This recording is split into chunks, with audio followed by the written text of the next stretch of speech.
Hello friends, welcome to Starfire Code's channeled messages. The dates on my readings are the dates on which they were channeled.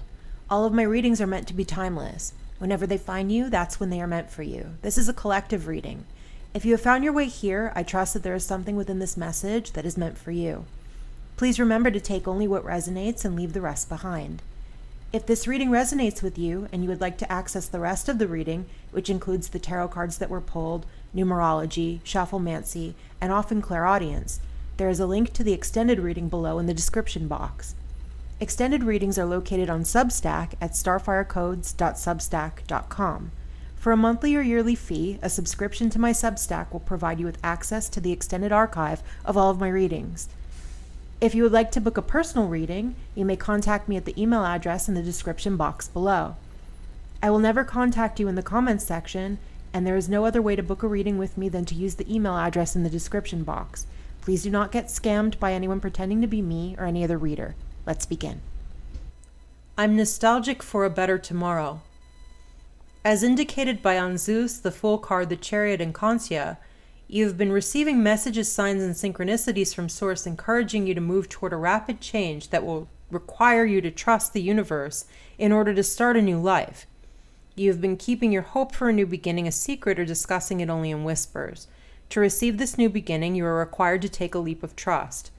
You are being guided to use your creativity to weave solutions to a situation in which, despite feeling like you have most of what you need to be self-sufficient alone, as indicated by the Queen of Pentacles, you are feeling lonely and nostalgic for something that either used to be and ended, or perhaps only ever existed in your mind and was never fully realized, as indicated by the Hiraeth card. Hiraeth is a Welsh word that is difficult to describe in English. It's kind of like a combination between homesickness, longing, nostalgia, and yearning for a home that you cannot return to, no longer exists, or maybe even never was. Hiraeth often includes an element of grief, sadness, or even emptiness for the people, place, or time period you have lost. This feeling makes your home, or your idea of what home is or should be, not the same as the one you remember or the one you wish you could create. Ultimately, Hiraeth is a call to go to the place or person that brings you as emotionally close as possible to the place your spirit lives. Doing this creates resolution. Conversely, focusing on what should be or what should have been will not create positive forward momentum. Examining where you are by looking at what is the only starting point available to anyone at any given time. You must accept what is and then create a pathway forward from what is in order to get to what would satisfy what you want. Focusing on what isn't or what never became is simply an exercise in futility. Additionally, focusing on a deep longing without rectifying it will cause you to keep creating the exact energetic conditions of the deep longing, because what we focus on, we create for ourselves. The universe doesn't know you want to resolve the feeling. It only knows you are fixated on the feeling. If your focus and attention remain fixed upon this feeling, the universe will see that as an indication that you would like more of the same feeling and will deliver exactly what it thinks you want was on your order request, more unresolved longing. You've been twisting every aspect of your life around like a Rubik's Cube, trying to figure out solutions or find or create this missing sense of home.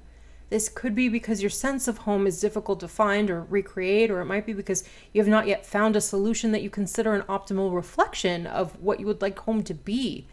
You're trying to let go of looking back toward the past. You would like to embrace a renewed sense of hope for the future.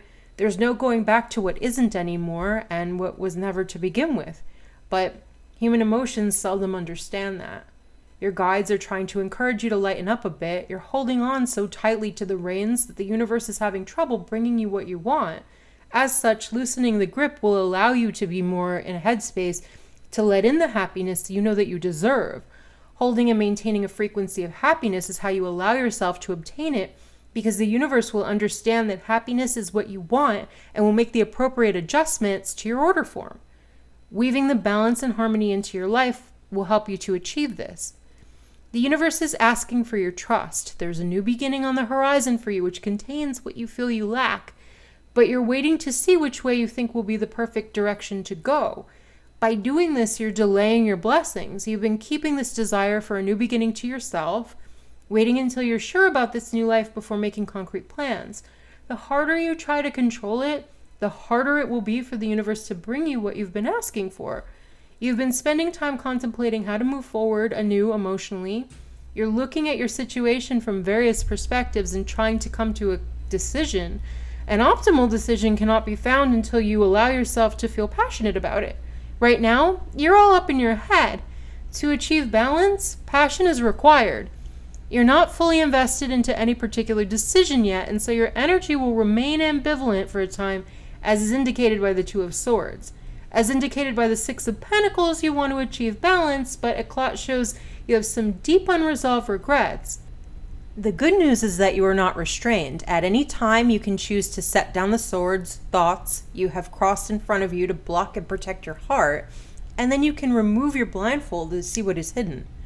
As indicated by Anzus, the universe is sending you signs about which path would be best for you. This choice is within your grasp if you choose to see it, but you either haven't seen this choice in your vicinity yet, or perhaps you haven't fully decided to commit to it yet because you're lamenting the loss from the past or the loss of something that never was, High Wraith. In the Four of Cups, you're scrutinizing 3 cups that do not measure up to what you wanted. However, the universe has placed a cup full of everything you've ever wanted on the bookshelf behind you. All you need to do is take your focus off of the cups you don't want so that you can turn around to see the cup you do want is right there. The Wait card shows that you will want to jump in full force once you have made a final decision, but you're waiting in suspended animation until you're sure so that you know you won't have any regrets as indicated by Eclat. Right now, you're spending time contemplating your needs and reviewing what you've lost while preparing to make a final decision that will stand the test of time and involve stability and a deep commitment, as indicated by the Duration card. With judgment and justice here, once you make a final decision, all of this will end up working out in a fair and balanced way.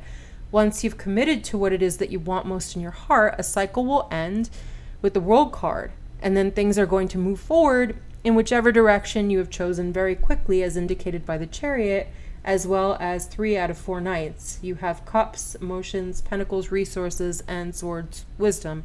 What you're missing here are the Wands, the passion and the inspiration. In fact, there are no wands in this spread at all. Find your passion and you'll have your answer. If this reading resonated with you and you would like to access the rest of the reading, which includes tarot cards that were pulled, numerology, shufflemancy, and often clairaudience, there is a link to the extended reading below in the description box. Extended readings are located on Substack at starfirecodes.substack.com.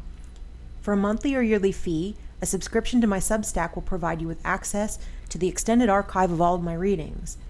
If you would like to book a personal reading, you may contact me at the email address in the description box below. I will never contact you in the comments section, and there is no other way to book a reading with me other than to use the email address in the description box. Please do not get scammed by anyone pretending to be me or any other reader. However, if this is where we leave each other, I wish you all the best. Have a wonderful day, friends, and I'll see you next time.